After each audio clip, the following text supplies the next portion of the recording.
बोलो सतगुरुदेव की जय हो।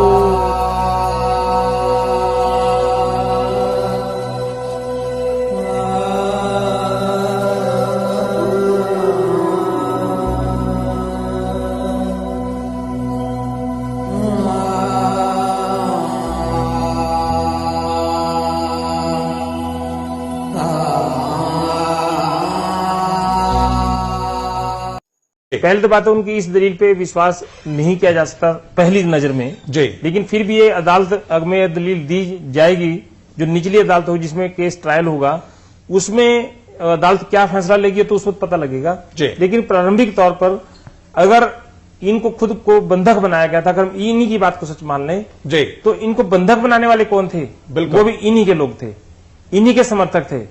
और जो अंदर महिलाएं और बच्चे जिनको बंधक जबरन तौर पर रखा हुआ था, जो महिलाएं और बच्चे बाहर निकले हैं, उन सब ने ये बताया, पत्रकारों को बताया, पुलिस को भी बताया और अन्य जो वहां के नागरिक थे जो उनकी मदद कर रहे थे उनको भिजवाने के लिए उनके स्थानों पर, उनको भी बताया कि हमारे साथ जबरदस्ती करके हमें रोका गया और हमारे साथ जाती हुई जी। तो ये बात तो बिल्कुल नहीं मानी जा सकती रामपाल की इस दलील में, इस ड्रामे में। एक प्रकार से जैसे पहले ड्रामे इनके अनुयायी या इनके समर्थक या इनके प्रवक्ता जी पहले ही झूठे या गलत बयान देकर भ्रम की स्थिति पैदा करते रहे और ये कहते रहे कि रामपाल आश्रम के अंदर नहीं है, उसका इलाज कहीं और बाहर हो रहा है। और एवं तहलका लगातार ये बता रहा था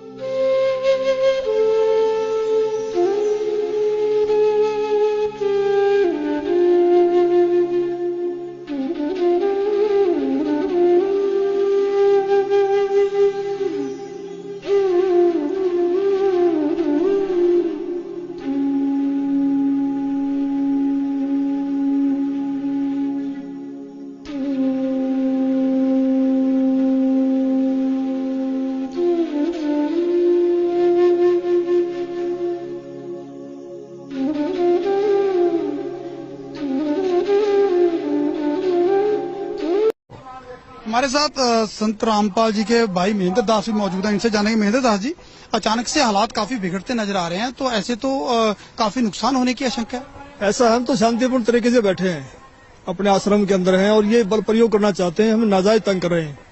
लेकिन आश्रम के लोग भी जैसे टकराव की स्थिति में नजर आ रहे हैं, तो क्या कोई बीच का रास्ता नहीं निकल सकता? बीच का तो यही है कि माननीय न्यायाधीश को चाहिए कि अपने पर विचार करे। हमको डकैत नहीं है, इतना बड़ा ये केस नहीं है, एक कोर्ट की अवमानना केस उन्होंने खुद बनाया और खुद सुन रहे हैं, इसमें न्याय की उम्मीद है। लेकिन जिस तरह से पुलिस कह रही है यहाँ तो गिरफ्तारी करनी पड़ेगी क्योंकि हाईकोर्ट के आदेश हैं, तो क्या संत रामपाल आत्मसमर्पण कर सकते हैं? अब वो यहाँ है ही नहीं, तो स्वास्थ्य इलाज करवा रहे हैं, बाहर गए हैं, उनको बाहर शिफ्ट कर दिया हमने परसों। लेकिन क्या वो आत्मसमर्पण करने के लिए तैयार हो जाएंगे? अगर हमारी हाई कोर्ट में बेल कैंसिल करते हैं तो नहीं होंगे, तो नाजायज बेल कैंसिल करने जा रहे हैं। आज उस पर सुनवाई है। अब उस केस का इस अवमानना से क्या लिंक था? ये अवमानना बनाई इसीलिए गई थी कि उस बेल कैंसिल करके अंदर ठोक दें। एक सबसे बड़ा सवाल यही है कि आपका कहना है कि संत रामपाल आश्रम के अंदर मौजूद नहीं है। अगर संत रामपाल आश्रम के अंदर मौजूद नहीं है तो क्यों फिर पुलिस को रोका जा रहा है? पुलिस अगर जाकर के चेक करती है संत रामपाल नहीं होंगे तो पुलिस वापस चली जाएगी। क्योंकि यहाँ कल एसडीएम ने और डीसी ने बताया, एसडीएम आदेश पड़ रहा था कि हमने इसको सील कर लिया है, नाजायज तरीके सील करने के आदेश दिए, अपने आश्रम को नहीं छोड़े, आश्रम की सुरक्षा के लिए बैठे हैं अब हम। ठीक है जी, ओके। तो ये थे महेंद्र दास, संत रामपाल के भाई हैं और जो आश्रम के प्रवक्ता राज कपूर ने हमसे बात की। इनका कहना है कि आश्रम के लोग किसी भी हाल में पीछे नहीं हटेंगे, यानी कि अगर पुलिस आगे जाएगी तो इनका कहना है कि यह लोग अपनी जान तक देने के लिए तैयार हैं। यानी कि सीधा सीधा कह सकते हैं कि टकराव की स्थिति यहाँ पर पैदा हो चुकी है। अब देखना होगा कि ऐसे हालातों में आखिर इस मामले का निपटारा कैसे होगा, कैसे हाईकोर्ट के आदेश का पालन होगा और कैसे हो पाएगी संत रामपाल की गिरफ्तारी। कैमरामैन सुमित क्लियर के साथ Nripinder Singh Brar, ABP news, Barwala, Hisar.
Report आ चुकी है, आपको मेडिकल रिपोर्ट आ चुकी है, उसमें है कि आप बिल्कुल सही है, लेकिन कोर्ट को गुमराह कहीं न कहीं किया गया। ये कहा जाता रहा कि आप अस्वस्थ है, जिसकी वजह से कोर्ट में पेश नहीं हो पाए। अब स्वस्थ हो गया, मैं पहले बीमार था। रामपाल जी, आपकी जो बेल एप्लीकेशन थी वो भी अब रिजेक्ट कर दी गई है, जो 2008 में आपको बेल मिली थी कोर्ट की तरफ से, उसके बारे में क्या कहना है? धन्यवाद। जो पूरा विवाद हुआ उसमें 6 लोगों की जान गई, आपको कोई अफसोस है उस बात का?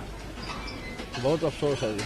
नहीं, जो आपने अपने अनुयायियों को जिम्मेदार ढाल कौन है बनाया इस चीज़ का? और आप पीछे छुपे रहे, मैंने किसी को नहीं, वो आप सही मानते हैं? मैंने नहीं बनाया किसी को, वो अपने आप ही बन रहे थे, मुझे भी रोक रखा था।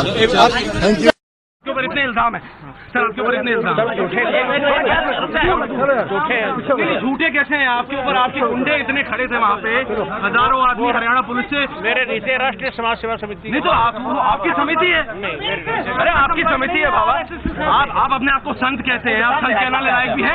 आप आपसे भी ये जवाब दीजिए, आपके वहाँ इतनी फोर्स, इतने गुंडे, इतने आर्मी खड़ी है हरियाणा पुलिस के ऊपर, आप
सर्वा संगत से मेरा आदेश है कि जो भी कार्रवाई की जा रही है, जैसे कोई समागम मनाया जाता है या कोई और कार्रवाई हो रही है, ये मेरे आदेश से ये सब भगत कर रहे हैं, जिनकी जो मैंने कमेटी बना रखी है। इनके ऊपर विश्वास करो, अगर इससे अलग चलोगे तो तुम गुरुद्रोही में आ जाओगे। मैं सबकी डिटेल मंगाऊंगा, कौन कौन क्या क्या बकवास कर रहे हैं, उनको फिर मिशन से निकाल दूंगा, ताकि ये खत्म हो जाओगे भगवान के दरबार से, समझ गए। जो कमेटी मैंने निर्मित बना रखी है वो मेरी सहमति से, मेरी आज्ञा से, मेरे से सलाह करके कदम उठाती है। ये अपने आप कोई भी कदम नहीं उठाते। जो भी कार्रवाई हो रही है ये मेरी हो रही है। अगर इनका कोई विरोध करता है तो मेरा और मेरे वीर भगवान का विरोध करता है, वो पाप आत्मा है, वो हमारे मिशन से बाहर निकाल दिया जाएगा। ठीक है, इस की छोटियों को सबको डाल दो, बता दो हरामखोरों को जो इस मिशन का नाश करना चाहते हैं। ठीक है जी गुरु, सच्चा है। तो ये ऐसे कुसंगत होती है, वो बर्बाद करती है उन्हीं को जो मंद बुद्धि होते हैं। नहीं तो ज्ञानवान तुरंत सोच लेते ये कोई बात है। इतने दिन हो गए गुरुजी ने, 15 साल हो गए, मैं नाम देते न किसी को ऐसा कुछ कहा नहीं, कोई ऐसी दोगली बात करी नहीं।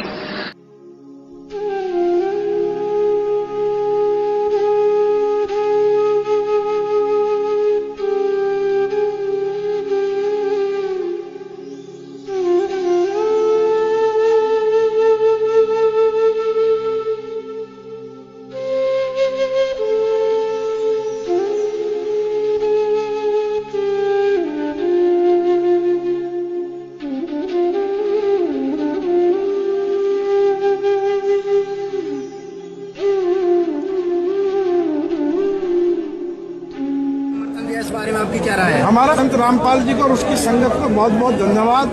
और उन्होंने हमें आज 11 लाख रुपए चंदा देकर भी आंदोलन में भी मदद की।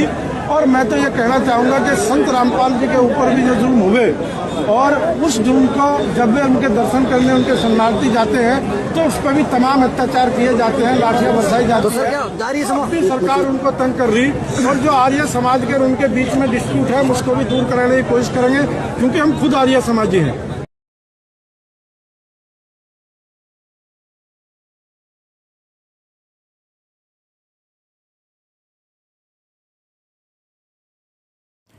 सत साहिब जी, अब सबसे पहले तो हमने करना ये है, जिस आत्मा ने परमपिता परमेश्वर सतगुरु रामपाल जी महाराज जी की सत भक्ति करके अपना आत्म कल्याण करवाना है, सबसे पहले उस आत्मा ने अपने दिलो दिमाग में इस बात को बैठा लेना चाहिए सृष्टि रचना को बार बार सुनकर और सतगुरुदेव जी के सत्संगों को आधार बनाकर कि वर्तमान में पृथ्वी पे कबीर परमात्मा मौजूद है, धरती पे भगवान है, और जिस आत्मा का दिल और उसकी आत्मा इस बात को स्वीकार कर लेगी, वो आत्मा कभी भी ज्ञान आधार से दूर होकर मनमाने तरीके से ना ही तो चल सकती है, और यदि मनमाने तरीके से कोई अन्य व्यक्ति उसको भक्ति मार्ग पर चलने की सलाह दे तो वो व्यक्ति कभी भी उसके झांसे में नहीं आ सकता है। क्योंकि सतगुरुदेव जी ने बताया कि जब तक आप अपने गुरु को परमात्मा के रूप में नहीं देखोगे तब तक तो आपकी भक्ति शुरू भी नहीं होती है, चाहे आपने कोई सा भी नाम ले रखा है। तो सबसे पहले तो हमने आदरणीय गरीबदास जी महाराज जी की जो वाणी है कि गुरु को मानुष कर जानते ते नर कहिए अंध और मैं दुखी संसार में आ गए यम के फंद, अपने ऊपर इस वाणी को बिल्कुल भी लागू नहीं होने देना है। क्यों? क्योंकि हमने गुरु को मानुष नहीं समझना है, ना ही मानना है। और जिस आत्मा को यह समझ में आ गया कि गुरु रूप में इस पृथ्वी पे वर्तमान में साक्षात कबीर परमेश्वर मौजूद हैं, तो वो आत्मा विश्वास आधार से इस भक्ति पे दृढ़ होकर लगी रहेगी। फिर उस आत्मा को चाहे कोई कितना ही भ्रमित करने की कोशिश करे, उसे कोई कितने ही उल्टे सीधे आदेश सुनाए, उसे कोई कितना ही डराए धमकाए, वो आत्मा ज्ञान आधार के विपरीत नहीं चल सकती है।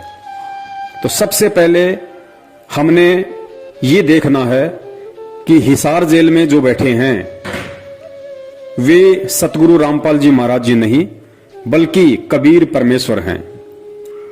और सबसे बड़ा धोखा जो संगत खा रही है, जितने भी इन कॉल एजेंटों के बहकावे में आकर, सतलोक आश्रम मैनेजमेंट हरियाणा वालों के बहकावे में आकर, इनके तानाशाही फरमानों की पालना करके जितने भी लोग अपने कर्म फोड़ रहे हैं या सतगुरुदेव जी के ज्ञान विपरीत कर्म कर रहे हैं, उन सब ने हिसार जेल में केवल संत रामपाल जी महाराज जी को देखा है और देख रहे हैं। वो आत्माएं हिसार जेल में कबीर परमेश्वर को नहीं देख रही। उन्हें लगता है कि संत रामपाल जी महाराज जी एक संत हैं, एक गुरु है, और परमात्मा तो कबीर जी हैं जो सतलोक में बैठे हैं। और यही कारण है कि वो आत्माएं पिछले 6 वर्षों से धोखे पे धोखे खाए जा रही हैं। पुण्यात्माओं, विचार करना, 1 सेकंड के लिए आप भूल जाइए कि हिसार जेल में संत रामपाल जी महाराज बैठे हुए हैं। आप हिसार जेल में उस कबीर परमेश्वर को देखिए जिनकी हम दाढ़ी मूंछ वाली फोटो देखते हैं। आप भूल जाइए कि कोई संत रामपाल जी महाराज जी भी हैं। आप ये देखिए कि हिसार जेल में वर्तमान में जो बैठे हैं वे कबीर परमेश्वर बैठे हैं, सफेद दाढ़ी मूंछ वाले बैठे हैं। और जब आप उस कबीर परमेश्वर को सफेद दाढ़ी मूंछ वाले रूप में हिसार जेल में बैठा हुआ देखेंगे, और उसके बाद यदि आपसे कोई कहे कि हिसार जेल से कबीर परमेश्वर जी के आदेश आए हैं कि हमने हरियाणा की कांग्रेस सरकार को वोट डालना है, बीजेपी को हराना है, उसके 6 महीने बाद में आदेश आए कि हमने दिल्ली में केजरीवाल को हराना है और नरेंद्र मोदी की बीजेपी वाली पार्टी को जिताना है, जैसा कि सतलोक आश्रम मैनेजमेंट हरियाणा वालों ने ये सब नाटक किए हैं। संगत से कभी कांग्रेस को वोट डलवाए हैं तो कभी बीजेपी को वोट डलवाए हैं। आपको यदि हिसार जेल से आदेश आए कि आपने हरियाणा के जाट आंदोलन में शामिल होकर सरकार का विरोध करना है, आपको हिसार जेल से आदेश आए कि आपने राजस्थान की करनी सेना को समर्थन देना है, क्योंकि करनी सेना उस गैंगस्टर के समर्थन में है, उस गुंडे व्यक्ति के समर्थन में है जो 1-2 साल पहले पुलिस एनकाउंटर में मारा जा चुका था, जिसका नाम था गैंगस्टर आनंदपाल सिंह। क्या आप एक गैंगस्टर के समर्थन में उसकी सीबीआई जांच में खड़े हो सकते हैं जब आपकी अंतरात्मा इस बात को जान रही है कि हिसार जेल में साक्षात कबीर परमेश्वर दाढ़ी मूंछ वाले बैठे हैं? आप बिल्कुल भी इन आदेशों की पालना नहीं करेंगे।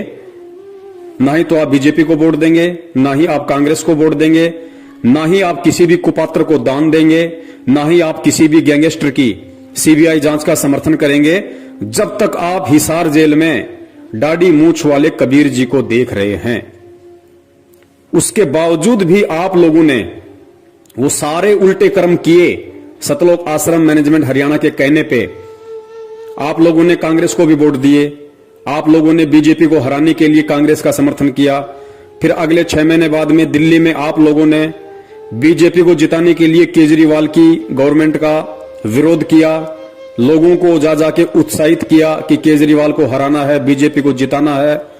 उसके बावजूद भी आप लोगों ने उसी गैंगस्टर आनंदपाल सिंह की सीबीआई जांच का समर्थन किया और आपने उसी राजपूत करनी सेना को राजस्थान के अजमेर में एक सभा के दौरान 5 लाख रुपए का चेक दिया। और उसके बाद उसी राजपूत करनी सेना का जब भिवानी के अंदर सम्मेलन था तो वहां भी आप लोग शामिल हुए। क्यों शामिल हुए? क्योंकि आप हिसार जेल में उस कबीर परमेश्वर को नहीं देख रहे थे, बल्कि आप हिसार जेल में संत रामपाल जी महाराज जी को देख रहे थे। अर्थात अभी तक आप लोगों ने अपने गुरु को कबीर नहीं माना, वरना आप ये कुक्रम, जब आपको ये कहा गया था कि ये हिसार जेल से गुरुजी का आदेश है, यदि उस समय आप अपने गुरु को कबीर के रूप में देख रहे होते तो कदापि आप इस तरह का कोई भी घटिया और ज्ञान आधारित आदेश नहीं मानते। तो यही सबसे बड़ी भूल हमने 650 साल पहले की थी और यही भूल हम वर्तमान में दोहराने जा रहे हैं कि हम गुरु को मानुष मान रहे हैं। और परमेश्वर की वाणी है कि गुरु मानुष कर जानते ते नर कहिए अंध, होवें दुखी संसार में और आग गए यम के फंद। तो सबसे पहले तो हमने इस बात को अपने दिलो दिमाग से निकाल देना है कि हम किसी सामान्य संत या किसी सामान्य व्यक्ति की शरण में हैं। हम जिस समर्थ की शरण में हैं वो स्वयं कबीर परमेश्वर है। और जब आपको इतना यकीन हो जाएगा तो आप ना ही तो किसी भी फर्जी नामदान केंद्र पे जाओगे, ना ही आप किसी को इन फर्जी नामदान केंद्रों से नाम दीक्षा दिलवाओगे, ना ही आप इन फर्जी नामदान केंद्रों से अन्य कोई दूसरा नाम लेने के लिए जाओगे, ना ही आप किसी हिसार की तारीखों पे घुटने तोड़ते हुए 10 गालियां खुद खाने और 10 गालियां अपने गुरुदेव को दिलवाने के लिए जाओगे, ना ही आप इन मनवस सतलोक आश्रम मैनेजमेंट हरियाणा वालों के किसी भी तानाशाही फरमान को मानोगे, क्योंकि आपकी आत्मा स्वीकार कर चुकी है कि मैं जिसकी शरण में हूं वो साक्षात कबीर है। और कबीर कभी भी दोगली बात नहीं कर सकता, कबीर कभी भी अपने भक्ति विधान के खिलाफ कोई भी आदेश नहीं दे सकता। तो सबसे पहले हमने गुरु को परमेश्वर मानना है, हृदय से आत्मा से स्वीकार करना है। और यह तब होगा जब हम सृष्टि रचना को बार बार सुनेंगे और सत्संगों की प्रत्येक लाइन पे गहनता से विचार करेंगे कि गुरुदेव इस सत्संग में किस वाणी का और क्या मतलब हमें समझाना चाहते हैं। उसके बाद में जिन लोगों को इन फर्जी नामदान केंद्रों से सन 2014 के बाद से नाम मिल चुका है, चाहे आपको प्रथम नाम मिल चुका है, चाहे आपको शतनाम मिल चुका है, और आज यदि आपको सच्चाई का पता चल गया है तो आपने सपने में भूलकर भी इन नामदान केंद्र और इन नामदान केंद्रों पर बैठे कुपात्रों की शकल तक नहीं देखनी है, वरना आप बहुत बड़े दोषी होगे। क्योंकि बरवाला कांड करवाने में मुख्य भूमिका सतलोक आश्रम मैनेजमेंट हरियाणा की ऊपर वीडियो में आप जी देख चुके हैं। और वही सतलोक आश्रम मैनेजमेंट हरियाणा का मुखिया महेंद्र भगोड़ा वर्तमान में सभी नामदान केंद्र खोल के बैठा है गुरु की आड़ में। तो आप यदि इन नामदान केंद्रों पे जाते हो, इन कुपात्रों को ज्योति पाठ दान का पैसा देते हो, इन कुपात्रों के फर्जी आदेशों को मानते हो, या इन कुपात्रों के कहने से आप जी गुरु जी की तारीखों पर हिसार में जाते हो व्यर्थ में अपना समय और पैसा बर्बाद करने, तो आप जी अभी अपने गुरु को कबीर परमेश्वर नहीं मान पाए हैं और आप जी भक्ति मार्ग में धोखा खा रहे हो। तो हमने बिल्कुल भी इन लोगों से किसी भी प्रकार का आध्यात्मिक संपर्क नहीं रखना है। तो जिन लोगों ने प्रथम नाम और सतनाम ले लिया है अनजाने में इन नामदान केंद्रों से, अब आगे उन्होंने इन नामदान केंद्र वालों से, सतलोक आश्रम मैनेजमेंट हरियाणा से, गुरुजी के परिवार वालों से और हर उस व्यक्ति से, चाहे वो भगत ही क्यों ना हो, जो सतगुरु के ज्ञान को आधार बनाकर नहीं चल रहा है और देखा देखी में चल रहा है, भेड़ चाल में, उस व्यक्ति से हमारा किसी भी प्रकार का कोई संबंध नहीं होना चाहिए। क्योंकि परमेश्वर कहते हैं कबीरा तहां जाइए रह संतन की प्रीत, इष्ट मिले और मन मिले, मिले सकल रस रीत। परमेश्वर कहते हैं भगत ने केवल उसी व्यक्ति या भगत के पास बैठना चाहिए जिसके रीति रिवाज, जिसका मन, जिसका इष्ट, जिसके कायदे कानून सेम हो, मिलते हों। तो वर्तमान में संगत में दो ग्रुप हैं। एक ग्रुप सतलोक आश्रम मैनेजमेंट हरियाणा जो बिल्कुल देखा देखी और अंधा होकर चल रहा है, दूसरा ग्रुप है सत्सेवक जो परमेश्वर के ज्ञान को आधार बना के चल रहे हैं। उसके बाद में जिस व्यक्ति ने अभी तक संत रामपाल जी महाराज जी से नाम दीक्षा नहीं ली है और जो व्यक्ति केवल उनके सत्संग ही सुन रहा है और उस व्यक्ति को ये सच्चाई मालूम पड़ चुकी है हमारी वीडियो देखकर, तो उस व्यक्ति ने भूल कर भी इन नामदान केंद्रों से कोई भी नाम दीक्षा नहीं लेनी है।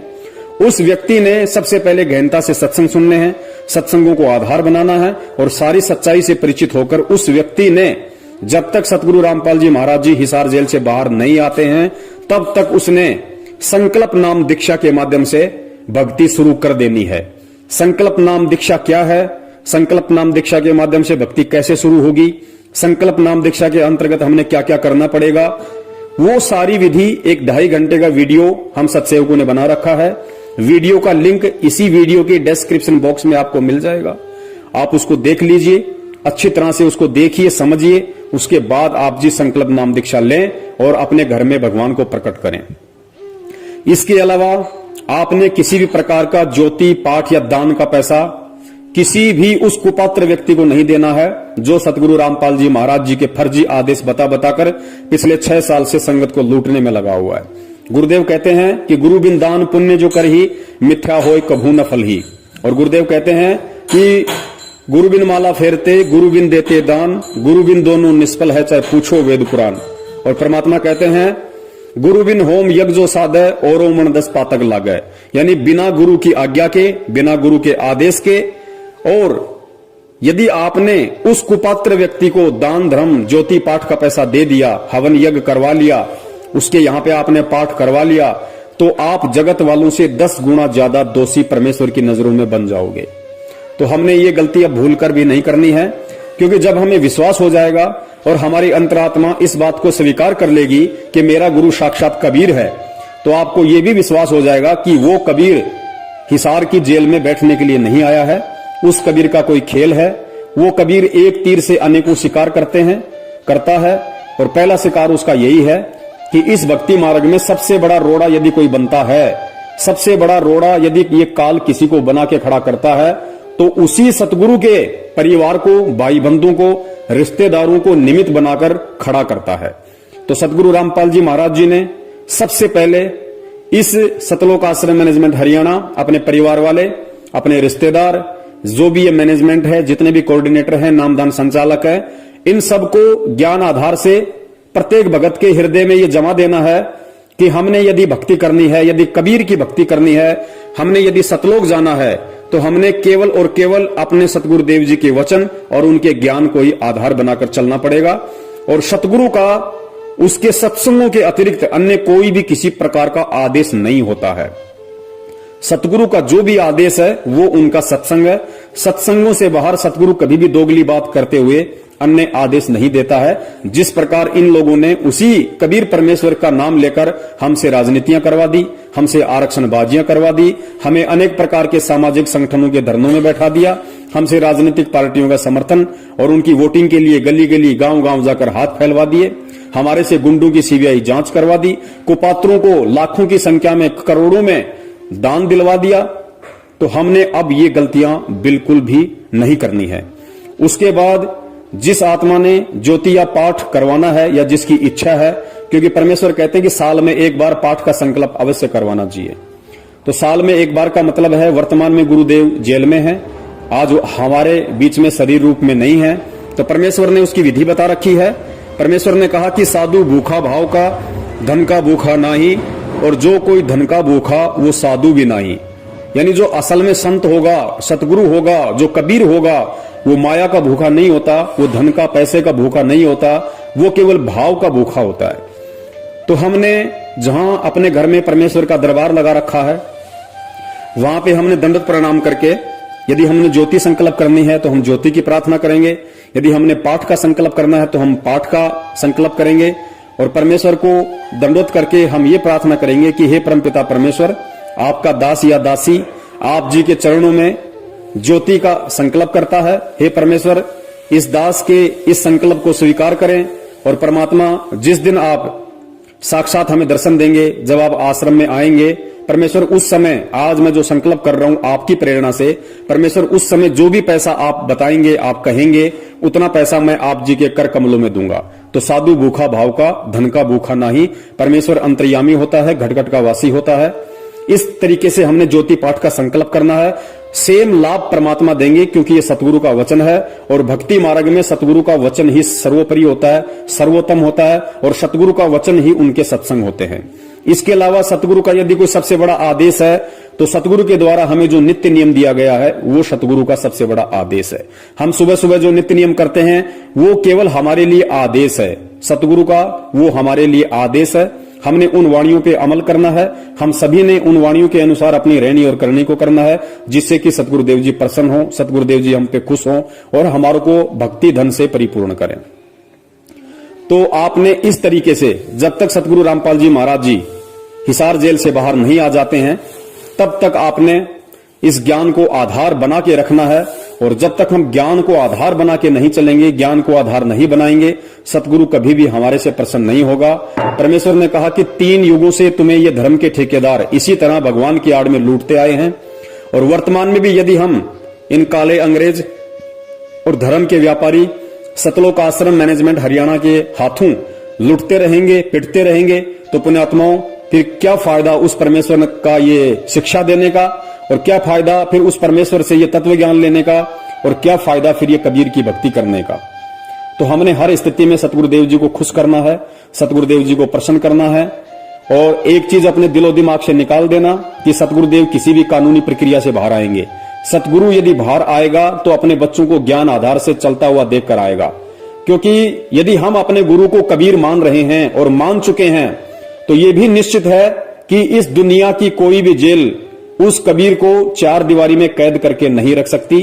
वो कबीर अनंत कलाओं का स्वामी है, वो एक रूप में जेल में है, दूसरे रूप में हम सबके घर में और घट में विराजमान है, तीसरे रूप में वो सतलोक में बैठा हुआ है। और परमेश्वर भी कहते हैं कि मोकू कहां ढूंढे रे बंदे, मैं तो तेरे पास में। परमेश्वर हमें रोज संध्या आरती में पढ़ाते हैं कि घट ही में गंगा, घट ही में यमुना और घट ही में है जगदीश, सतगुरु तारेंगे। तो जब तक हम इन वाणियों पर विश्वास और अमल नहीं करेंगे और हम उस कबीर परमेश्वर को, उस गुरुदेव को यदि हम अपनी अज्ञानता और मूर्खता के चलते हम उनको नामदान केंद्रों पे देखेंगे, हम उनको हिसार में देखेंगे, हम उनको मैनेजमेंट के जो कि काल एजेंट है उसके सत्संगों में देखेंगे, तो पुण्यात्माओं हम कभी भी उस परमात्मा के दिल में जगह नहीं बना पाएंगे और कभी भी हम ज्ञान आधार से इस भक्ति पे नहीं चल पाएंगे। और जब तक हम ये दोनों गलतियां करते रहेंगे परमात्मा कभी भी हम पे प्रसन्न नहीं होगा। तो आप सभी ने इस ज्ञान को आधार बनाकर सतगुरुदेव जी को प्रसन्न करना है और अपने भक्ति धन को बचा के रखना है। कोई भी काल एजेंट, कोई भी काल का दूत हमें किसी भी मोड़ पे कोई भी उल्टा आदेश बताकर लूट ना सके। सतगुरुदेव जी ने तो एक समय यहां तक कहा था अपने बच्चों पे विश्वास करके कि बच्चों, जिस व्यक्ति ने 2 से 3 साल तक इस ज्ञान को सुन लिया उसको ब्रह्मा विष्णु महेश भी आ जाए तो उसको भ्रमित नहीं कर सकता। जबकि हम देख रहे हैं कि जिन व्यक्तियों ने 10-10 साल से नाम ले रखा, 20-20 साल से नाम ले रखा है, उनको ब्रह्मा विष्णु महेश तो छोड़िए, ब्रह्मा विष्णु महेश के नाखून के बराबर भी जो नहीं है, सतलोक आश्रम मैनेजमेंट हरियाणा ये पिछले 6 साल से किस कदर उन भक्तों की दुर्गति करवा रहा है, उनको ज्ञान के विपरीत चलवा रहा है। तो फिर हम कब उस लायक बनेंगे जिस लायक हमें सतगुरु यहां पे ज्ञान देकर बनाने आए हैं। तो हमने विश्वास के साथ भक्ति करनी है और हम अपने गुरु को यदि कबीर मान चुके हैं तो विश्वास रखना कबीर बाहर आएगा, कबीर पूरी सृष्टि को नाम देगा। कबीर का वचन है, कबीर ने कबीर सागर में लिखवा दिया था कि धर्मदास जब वो 5505 वर्ष वाला समय बीत जाएगा उसके बाद एक समय ऐसा आएगा जब पूरी सृष्टि मेरे से नाम लेगी, हर घर में सतनामी होंगे। और परमेश्वर ने कहा था कि सकल सृष्टि परवानिक होई, और मालिक कहते हैं घर घर होगा बोध विचारा। तो ये भक्ति विश्वास की है। अगर विश्वास नहीं है तो चाहे आप कितनी ही भक्ति कर लो, कितना ही आप दिखावा कर लो, कितना ही आप दान धर्म कर दो, आपको कुछ भी मिलने वाला नहीं है। ठीक है, जो आप ये 5 यज्ञ आप जी करते हैं ये आपको मिल जाएगा, लेकिन आपको कबीर और उसका सतलोक नहीं मिलेगा। तो इस तरीके से सतगुरु रामपाल जी महाराज जी के हिसार जेल से आने तक, और विश्वास रखना सतगुरु चाहे आए कल, सतगुरु चाहे आए 10 साल बाद, सतगुरु चाहे आए 20 साल बाद, और चाहे सतगुरु की मौज वो जेल से ना आए, लेकिन हमने यदि उनको कबीर मान लिया है, सतगुरु मान लिया है, तो हमने ज्ञान आधार की पूंछ पकड़ के इस भक्ति मार्ग पे निश्चिंत होकर लगे रहना है। क्योंकि पुण्यात्माओं, विचार करना, सतगुरु के मिलने से पहले आप और हमें बिल्कुल भी नहीं पता था कि सतगुरु क्या होता है, सतलोक क्या है, मोक्ष क्या है, और हमारा ये जीवन प्राप्त करने का मकसद क्या है। तो परमात्मा ने खुद ही हमारा हाथ पकड़ा, खुद ही हमें ये जानकारी करवाई। तो निश्चित सी बात है पुण्यात्माओं, जब हमारी कोई औकात ही नहीं है, जब हमारी अपनी कोई सोच और विचार ही नहीं है, और कबीर परमेश्वर ने खुद हमें एक सोच दी, हमें एक विचार दिया, हमें इस भक्ति मार्ग पे लगाया, तो जाहिर सी बात है हमें सतलोक पहुंचाने का काम, हमें सतलोक में बैठाने की जिम्मेदारी स्वयं उस कबीर परमेश्वर की है। अब वो उनकी मर्जी, वो चाहे तो इस जन्म में बैठा दे, वो चाहे तो अगले 10 जन्म के बाद बैठा दे। हमें बिल्कुल भी इस बात की चिंता नहीं करनी है, क्योंकि हम अपना सब कुछ कबीर परमेश्वर को सौंप चुके हैं। ऐसा नहीं है कि हम आज पहली बार उस कबीर परमेश्वर की शरण में आए हैं। अनंत युग हो गए हमें इस परमात्मा की शरण में रहते हुए, और जब अनंत युग बीत जाते हैं तब ये ज्ञान थोड़ा थोड़ा समझ में आने लगता है। क्योंकि परमेश्वर ने मीराबाई के लिए कहा था कि साधु से ती मस्करी, चोरा नाल खुशहाल, मल अखाड़ा जीतेंगे ये युगों युगों के माल। मल अखाड़ा यानी भक्ति रूपी अखाड़ा केवल वही आत्मा, वही पहलवान जीतेगा जो युगों युगों से कबीर परमेश्वर की भक्ति करता आ रहा है। तो जितनी बार भी हम इस कबीर परमेश्वर की शरण में आए हैं, हर बार हम यही सोचते थे कि अब की बार हमारा मोक्ष पक्का है, अब की बार हमारा मोक्ष पक्का है, जैसा आज हम वर्तमान में सोच रहे हैं। लेकिन क्या उन युगों में हमारा मोक्ष हुआ? नहीं हुआ। हमारे चाहने से कुछ नहीं होगा, क्योंकि परमेश्वर कहते हैं कि मनु मनोरथ ना कीजिए, तेरा किया ना होए, जय पानी से घी निकले तो लूखा खाए ना कोई।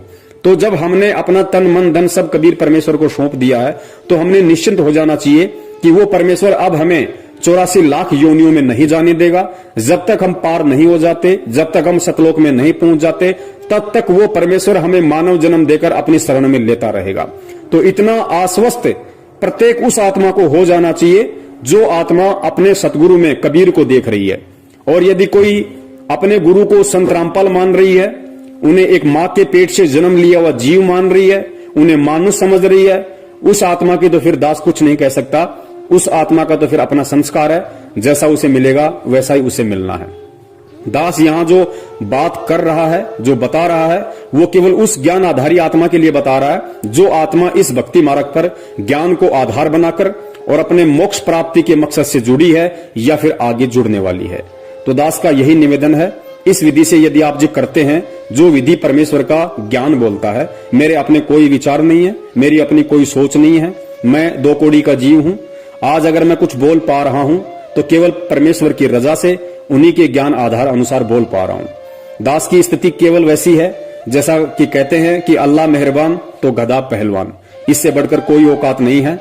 जिस भाई को उचित लगे वो सतगुरु रामपाल जी महाराज जी के इसार जेल से आने तक इस विधि से इस सत भक्ति मार्ग पे लगा रहे, और जिस भाई को नहीं मानना है तो भक्ति मार्ग में किसी पे कोई बाध्यता नहीं है।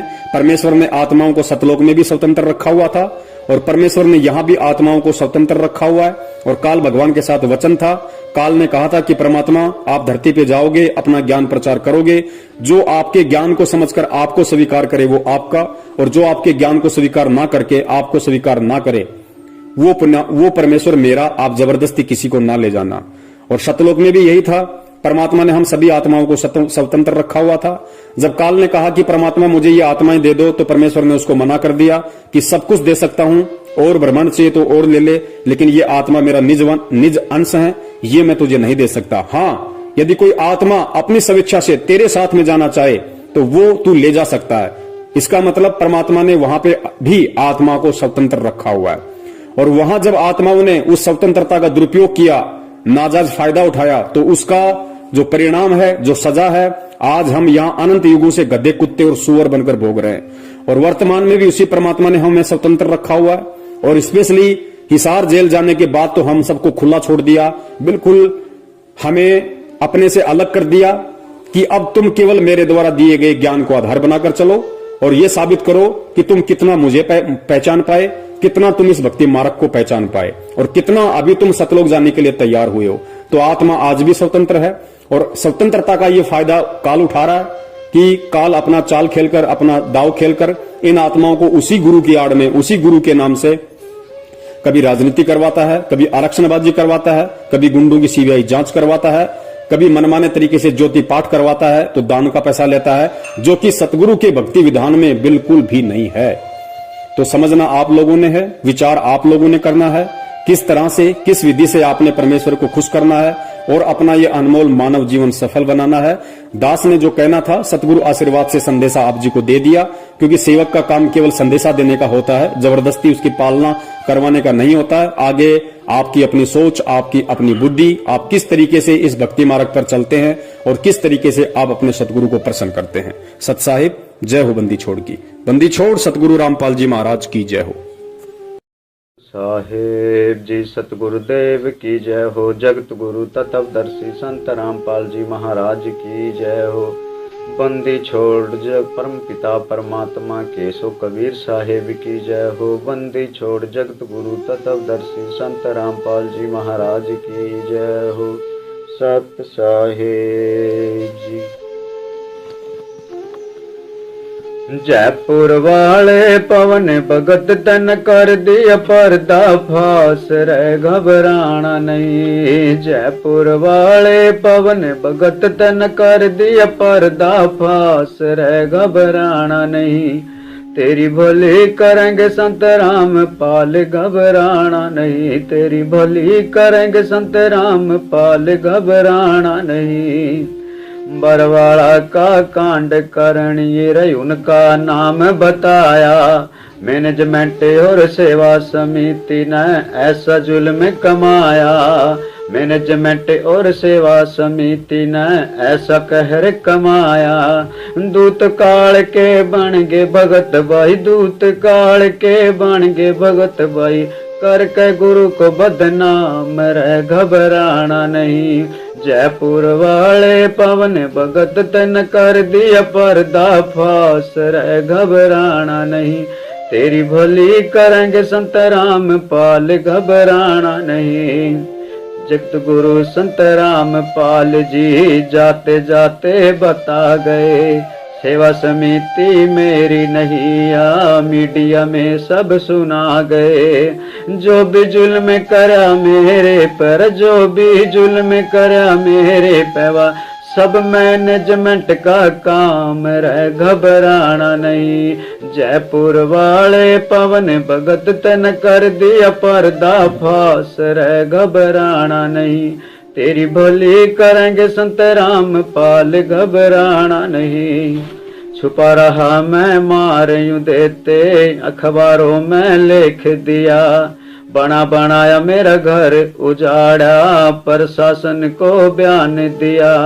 बना बनाया मेरा घर उजाड़ा, प्रशासन को बयान दिया। मैनेजमेंट और सेवा समिति ने, मैनेजमेंट और सेवा समिति ने कर दिया जीना हराम, रह घबराना नहीं। जयपुर वाले पवन भगत तन कर दिया पर्दा फास, रह घबराना नहीं। तेरी भली करेंगे संत राम पाल, घबराना नहीं। पुलिस रिमांड में राम पाल जी ने सीधे तौर पर नाम धरा। राम कुमार डाका बलजीत राजेंद्र ने जुल्म करा। राम कुमार डाका बलजीत राजेंद्र ने जुल्म करा। राज कपूर साथ में शामिल, राज कपूर साथ में शामिल। कर बरवाड़ा का कांड, रह घबराना नहीं। जयपुर वाले पवन भगत तन कर दिया पर्दा फास, रह घबराना नहीं। तेरी भली करेंगे संत राम पाल, घबराना नहीं। जगत गुरु को झूठ बताया मैनेजमेंट वालों ने, निर्दोष गुरु को दोषी बनाया इस सेवा समिति वालों ने। निर्दोष गुरु को दोषी बनाया सेवा समिति वालों ने। सजा करा कर उम्र कैद की, सजा करा कर उम्र कैद की। करे गुरु जी पे एहसान, रह घबराना नहीं। जयपुर वाले पवन भगत तन कर दिया पर्दा फास, रह घबराना नहीं। तेरी भली करेंगे संत राम पाल, घबराना नहीं। तेरी भली करेंगे संत राम पाल, घबराना नहीं। रामपाल मेरा सच्चा सतगुरु जिसने पड़ की तोड़ निभानी। रामपाल मेरा सच्चा सतगुरु, जिसने पड़गी तोड़ निभानी। जीते जी मेरे रामपाल ने दे दी है कुर्बानी। जीते जी मेरे रामपाल ने देती है कुर्बानी। सुन लो सत भगतो भाई सारे, सुन लो सत भगतो भाई सारे, बनियो नान जान रह घबराना नहीं। जयपुर वाले पवन भगत तन कर दिया पर्दा फास, रह घबराना नहीं। तेरी बोली करेंगे संत रामपाल, घबराना नहीं। गोंदवाला में रण सिंह कह रहा चुप रहा ना जावे। गोंदवाला में रण सिंह कह रहा चुप रहा ना जावे। सेवा समिति मैनेजमेंट का करना पड़ा सफाया। मैनेजमेंट और सेवा समिति का करना पड़ा सफाया। और सहा नहीं जाता हमसे, और सहा नहीं जाता हमसे, सतगुरु का अपमान रह घबराना नहीं। जयपुर वाले पवन भगत तन कर दिया पर्दा फास, रह घबराना नहीं। तेरी भली करेंगे संत रामपाल, घबराना नहीं। जयपुर वाले पवन भगत तन कर दिया पर्दा फास, रह घबराना नहीं। तेरी भली करेंगे संत रामपाल, घबराना नहीं। तेरी भली करेंगे संत रामपाल, घबराना नहीं। सत साहेब जी।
बोलो सतगुरुदेव की जय हो।